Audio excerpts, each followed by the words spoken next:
po sinasan yung barilin ng asawa ko. Sabi mo kanina may dala kang baril. Ibig sabihin, babarilin mo ang anak ng asawa mo sa labas. Sandali lang. Hindi pwedeng sagutin ng kliyente ko ang tanong na yan. Tony, kinukunan lang namin siya ng statement. Wala pang abogado ang tao. Kinukunan nyo kagad ng statement. Tinatanong lang po namin siya. Write that statement off. Ngayon nyo siya tanongin, nakaharap ang abogado niya.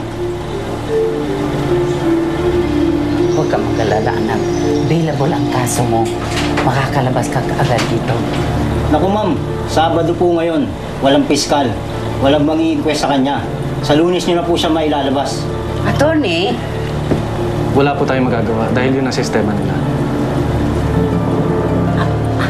so ikukulong nyo lang ang anak ko kahit wala siyang kasalanan?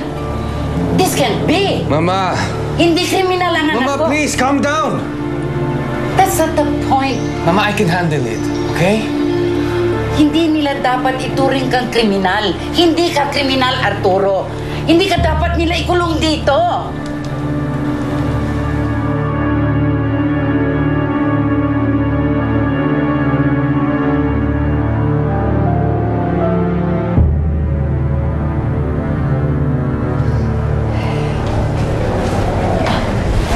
Dok, kamusta po si Ate Mira?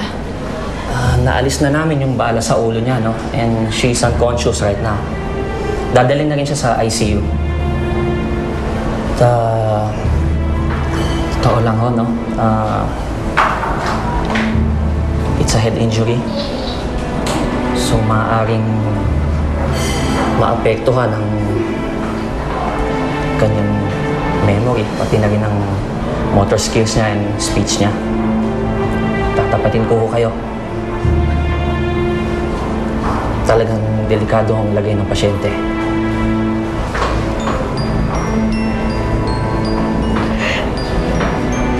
Pero may chance pa siyang magigising. Well, of course. Kaya lang, kailangan din ho natin ihanda yung mga sarili natin kung sakaling hindi na siya gigising. In that case, she will remain in a coma. Para na siyang gulay. Igising po si Inay. Alam ko po